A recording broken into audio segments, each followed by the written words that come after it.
We have used AI to create a powerful face-off racial debate between a black South African and a white South African. In this gripping debate, they confront the nation's most pressing and painful questions. Is there genocide in South Africa? Is expropriation without compensation a fair policy? Are those who fled to America real farmers? Who truly belongs to the land? Get ready to witness a raw and unfiltered clash of identity, legacy, and nationhood. Let's dive in. Hey, thanks for coming. Yeah, it's my pleasure. Let me be honest, we're probably not going to agree on most of the topics, but I do think these conversations need to happen. Absolutely. Let's start with this question. I want to hear your view about it. Do you really think there's a white people genocide in South Africa? Yeah. I mean, let's stop pretending this is just harmless rhetoric. We've got crowds chanting, "Kill the boar, kill the farmer," like it's some poetic metaphor. While politicians stand on stages preaching that white people are criminals by birth, that everything we own is stolen, illegitimate, and needs to be taken back by force. What such hate speech fuels is chaotic. People are being told to invade farms, to reclaim land, to treat white South Africans like a disease that needs to be eradicated. Don't sit there and tell me this is symbolic. That's not a metaphor, that's a declaration. The reality is farmers are being attacked and killed on their farms in a very brutal and horrific way. Already research confirms farm attacks are on the rise. It's undeniable. But those chants do not mean we have genocide in South Africa. What you conveniently ignore is the context. That chant came from the struggle era. Is it provocative? Yes. But it's not a literal command, it's political theatre. Meanwhile, you quote it like it's Mein Kampf for the ANC, while ignoring the systemic, generational violence black people have endured at the hands of the actual state. You talk about farmers being brutally murdered. Yes, it's real. It's horrific. No one is denying that. But you're cherry-picking tragedy to build a narrative that white people are under attack. Meanwhile, the statistics don't lie. Black South Africans are far more likely to be victims of violent crime. According to SAPS, over 80% of murder victims in this country are black. Where's your outrage for them? Or does justice only matter when the blood is white? This idea of white genocide is nothing more than psychological warfare. It's a myth spread in international alt-right circles to justify fear, paranoia, and racial superiority complexes. You don't want equality, you want to protect the illusion that white people are the last victims standing. I think you're terrified of becoming equal in a country where you were once supreme. And don't pretend you're just concerned for farmers.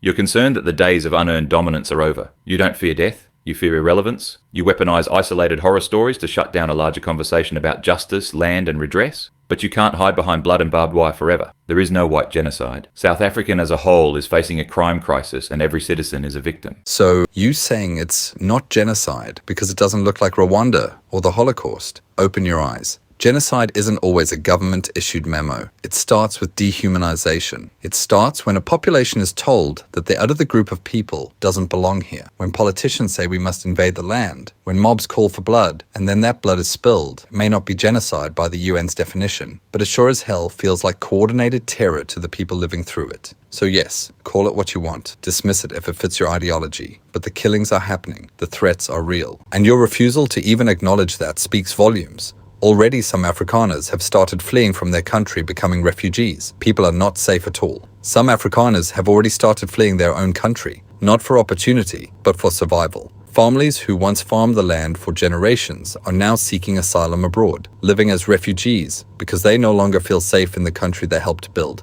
The threat isn't just economic, it's existential, and this crisis isn't going unnoticed. Even former US President Donald Trump once tweeted about the killings on South African farms, demanding an investigation.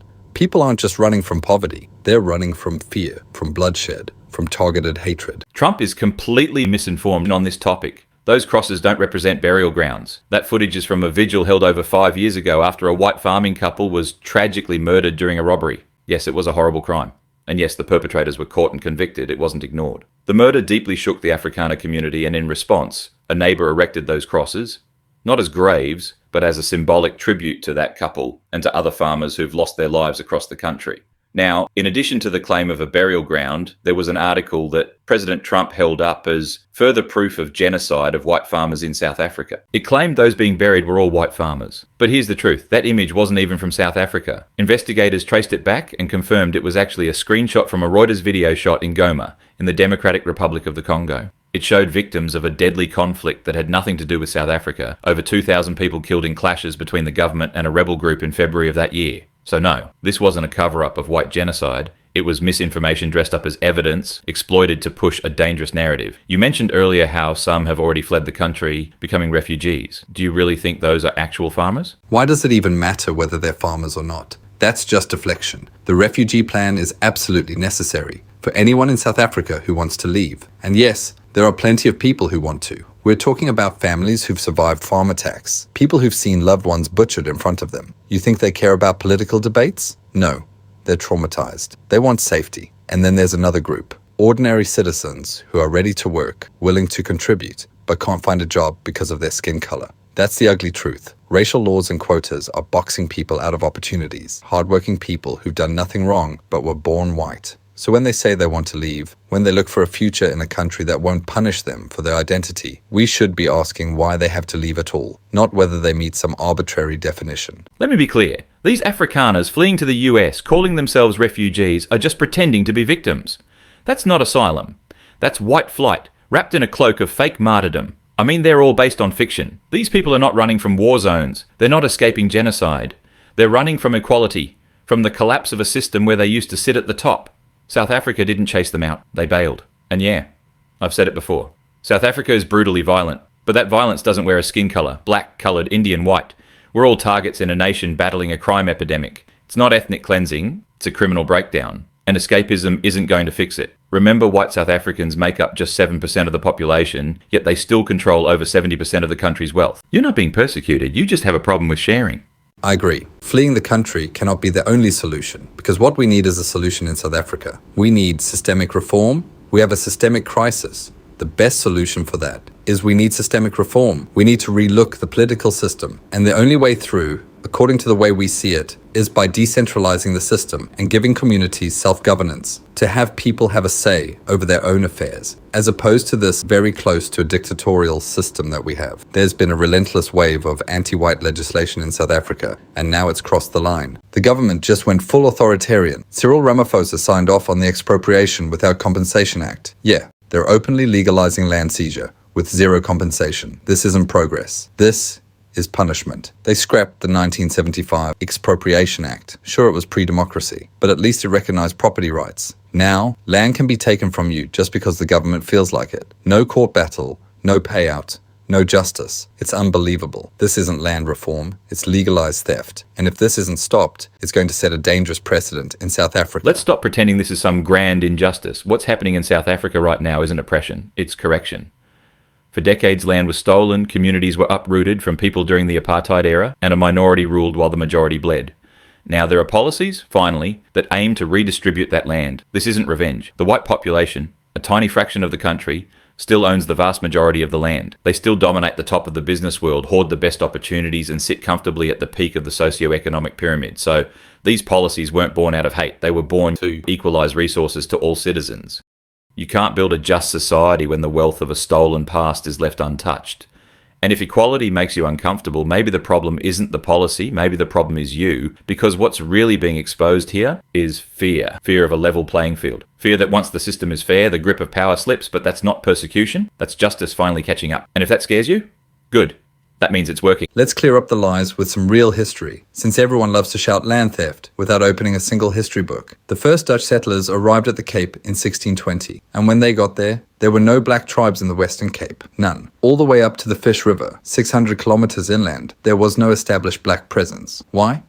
Because the Bantu-speaking tribes migrated south from East Africa over the span of 1,000 years. That's right, they migrated, just like the Europeans did. So if we're settlers, they're settlers too. The land wasn't stolen from black tribes, because those tribes weren't even there yet. The Cape was sparsely inhabited by nomadic groups, not structured kingdoms or defined territories. Yet we're painted as the sole invaders? That's historical fraud. And don't even get me started on apartheid. Everyone jumps to label it pure evil without context. It actually started as a system in 1948 under the Afrikaner National Party to allow separate development, each group with its own governance, its own land, its own identity. Only that it got out of control. Of course it got out of control. Apartheid was a disaster. Let's stop sugarcoating it. White children got better schools, better funding, better futures, while black kids were handed chalk and dust in broken classrooms. Black South Africans were forced to carry passes like criminals in their own country. And don't give me that separate but equal nonsense.